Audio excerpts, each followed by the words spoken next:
What's up guys, welcome to another video. Today I'm going to show you how to do a carrier unlock.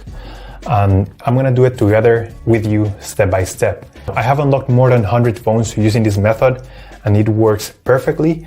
You only need your computer, your smartphone, and you need a SIM card from a different carrier.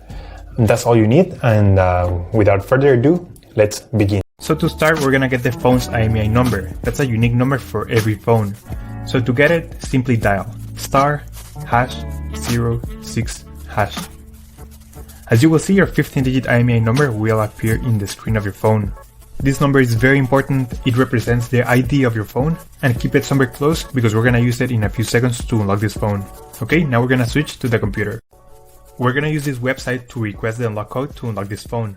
So first you need to fill in the information about the phone you want to unlock in this form. Processing times may always vary, so be very patient. It may be very fast sometimes, but sometimes it may also take a little bit longer, so just keep that in mind. Okay, so after you have waited the estimated amount of time, you're gonna get an email, and I'm gonna show you how the email will look like. And as you can see here, I got this message and it confirms that the phone has been unlocked. Any questions, just leave them on the comment section down below and I'll try to answer all of them. Thank you so much and I'll see you on the next one. It's caught in the crossfire.